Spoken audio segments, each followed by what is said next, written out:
ఆ పులిహోర, ఆ సాంబారు అవన్నీ చేతులతో తయారు చేసి పెడితేనే మనకు ఆరోగ్యం. లేదు లేదు ఎంటీఆర్ ఇది అది అని 7 రోజులకు 7 రకాల పొడులను డబ్బాల్లో, ప్లాస్టిక్ డబ్బాల్లో తెచ్చి తీసుకొని వేసుకోండి. ఆ సాంబార్ తినండి. మీకు మంచిదయ్యేది పోయి లోపల ఈ ప్లాస్టిక్ కణాలు చేరుకొని క్యాన్సర్ వస్తుంది. That's what is exactly happening now. 100కి 28 మందికి క్యాన్సర్ వస్తుంది. ఎందుకు? ప్రతిదీ ప్లాస్టిక్ ప్లాస్టిక్ ప్లాస్టిక్ నీళ్లు, ప్లాస్టిక్ పాలు, ప్లాస్టిక్ నూనెలు, ప్లాస్టిక్ సాంబార్లు, ప్లాస్టిక్ దోశలు, ప్లాస్టిక్ పెన్నాలు. ఇవంతా చాలదు, పైనుంచి కింది నుంచి డైపర్లు వేయడం మొదలు పెట్టారు, లోపల నుంచి కింది నుంచి ప్లాస్టిక్ ప్లాస్టిక్ ప్లాస్టిక్.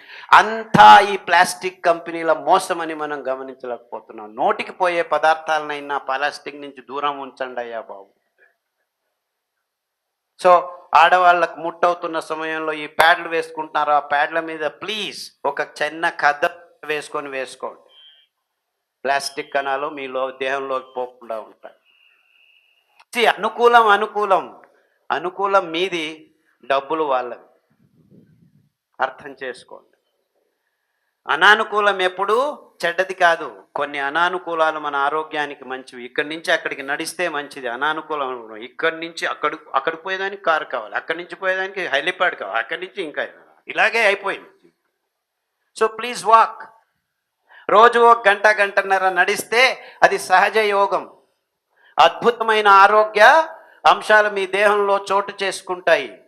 వెంట్రుకల నుంచి గోర్ల వరకు ప్రతి అంగము ప్రతి నిమిషము క్లీన్ కావాలంటే నడక మించి ఇంకా ఏ యోగము లేదు మానవ జాతికి. మనల్ని తయారు చేసింది దేవుడు నడిచే యంత్రము. ఈ చేతులు కాళ్ళు ఇలా ఉన్నాయంటే నడవరా వెధవా అని.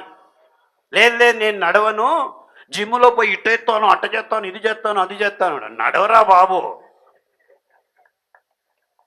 అంతే మీరు చేయాల్సింది.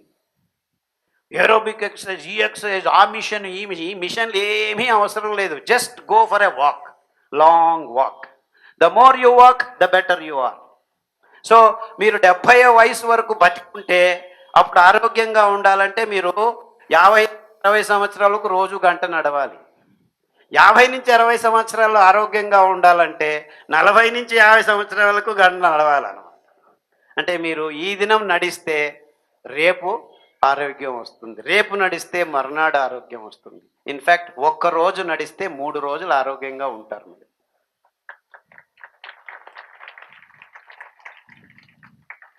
సో నడిచే నాథుడు లేడు. ఇప్పుడు 18 కిలోమీటర్లు నడిచే వాళ్ళంట 1950స్లో రోజు. ఇప్పుడు 0.18 కిలోమీటర్లు కూడా నడవటం లేదు. సో నడవండి, ఒక 15 నిమిషాలు ఆ దేవుణ్ణి ధ్యానం చేయండి. అద్భుతమైన ఆ కాషాయ రంగు సూర్యుడు బయటకు వస్తుంటే లేకపోతే లోపలికి పోతుంటే కాషాయ రంగు, ఆ కాషాయ రంగుకు మన కళ్ళకు దేవుడు అవినాభావ సంబంధం ఉంచాడు. ఆ కాషాయ రంగు కిరణాల మీ ఆ రాడ్స్ అండ్ కోన్స్ క్లిక్ అయితే చాలు, అద్భుతమైన జీవ రసాయనిక క్రియలు మొదలవుతాయి మీ దేహంలో, మెదడులో. అందుకే పొద్దున్న లేస్తే 4 సూర్య నమస్కారాలు చేయండి రా అంటాడు.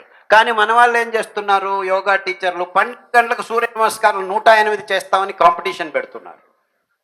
సూర్యుడు పొద్దున్న లేచేది 12 గంటలకు సూర్య నమస్కారాలు చేస్తున్నారు. ఇది విపర్యాసం.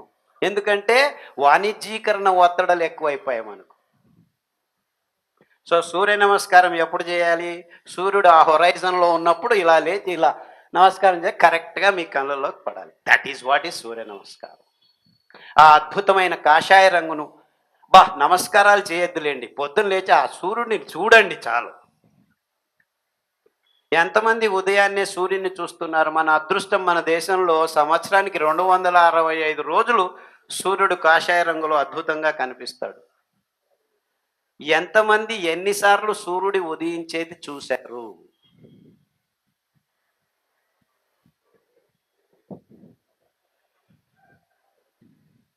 పోతే పోయింది, ఉదయం కాదు సాయంత్రం అయినా చూడండి, లేచి ఉంటారు కదా.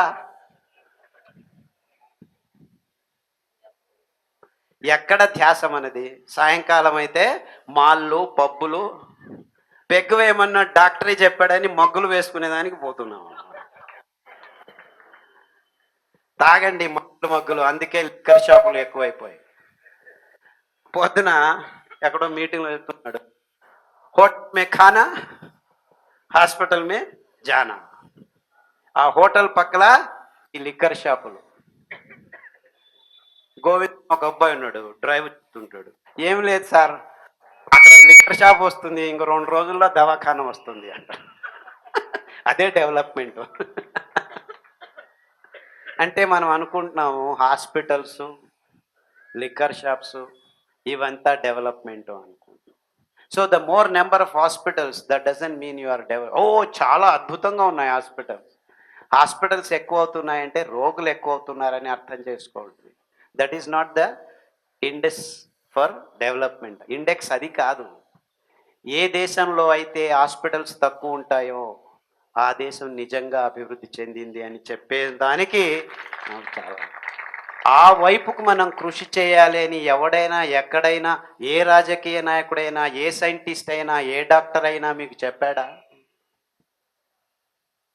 అంటే ఏ దేశంలో అయితే హాస్పిటల్స్ తక్కువ ఉంటాయో ఆ దేశం నిజంగా ఆరోగ్యంగా ఉంది అని. మనకి ఇన్ని హాస్పిటల్స్ అవసరం లేదు, డాక్టర్లు అవసరం లేదా, కావాలి, లేదని చెప్పట్లేదు. కానీ ప్రస్తుతం జరుగుతున్న ఈ వైద్యకీయ రంగ విధానాలు వాణిజ్యీకరణం వైపుకి మొగ్గు చూపాయి, కానీ నిజమైన ఆరోగ్య స్థితిని మానవ జాతికి అందజేయాలని ఏ మూలలోనూ ఆలోచించడం లేదు.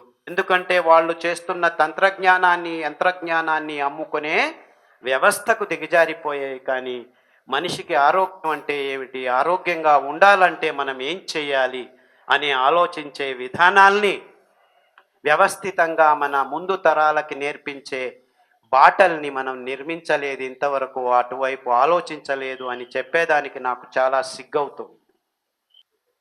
చేస్తే మీకు డెంగ్యూ రాదు, పంగు రాదు, చికెన్ గున్యా రాదు, H1N1 రాదు, H5N1 రాదు.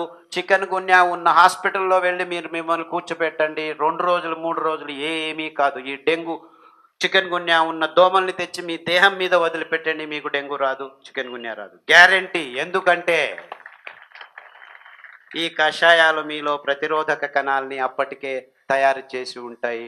1 సంవత్సరం కాదు, 2 సంవత్సరాలు కూడా మీకు ఏ ఇబ్బంది ఉండదు. అంటే మీ పిల్లలకు మీరు చేయాల్సింది ఇంతే.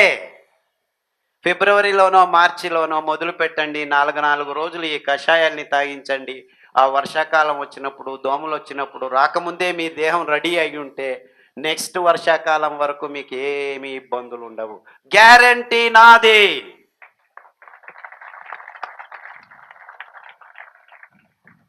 పిచ్చోడా, నువ్వేమిట్రా గ్యారంటీ ఇస్తావు?